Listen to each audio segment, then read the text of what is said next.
It's another Monday, so you know what that means. It's time for the Other Side podcast. I am the host, Janelle Villiers. I'm happy to be with you all. And I wanted to talk today with you guys about another aspect that I am really into. So if you're anything like me, you're really into like the science behind things, right? I'm a little bit of a nerd. And so last time we were together, we were talking about the other side of self-acceptance, right? And that it's a choice.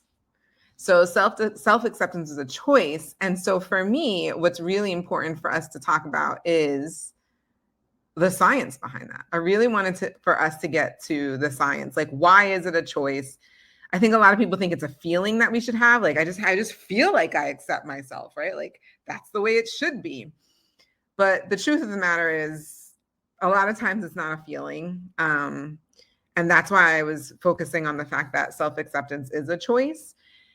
It has to be a choice before it's a feeling, right? You have to choose to accept yourself, and you have to choose it moment by moment, sometimes lots of moments during the day, and then eventually becomes a feeling. Why is that? What is the science behind that? So if you're anything like me, you're really excited about this because you probably find this stuff fascinating. So here's the science behind why you have to choose to accept yourself.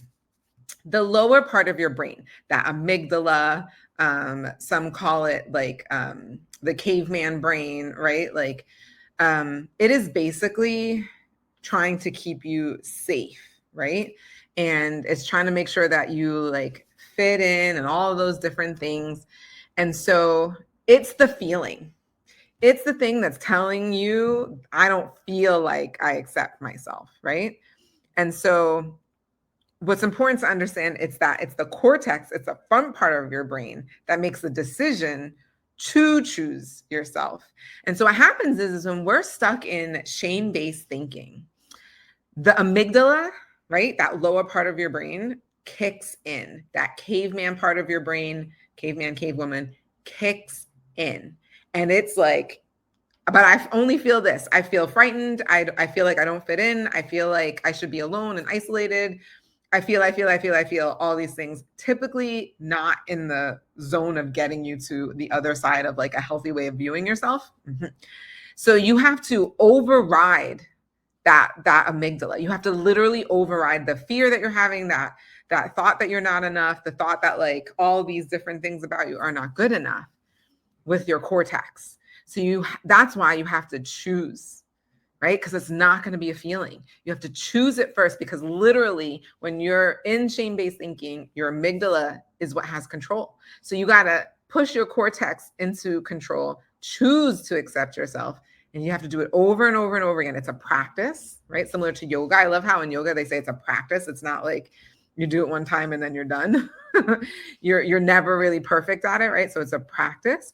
So you continue to practice choosing to accept yourself until finally it feels that way. It feels like you are accepting of yourself. So that is the science behind it. Isn't it amazing that, like, I don't know, for me, it's a little bit of like, well, I'm not like completely on the hook. Like, I'm not crazy that like there is something in my brain that's not accepting myself, and recognizing that it's the amygdala. It's this part of my brain that's literally overriding all the other thoughts, and recognizing that there's a way in which to override the amygdala, right?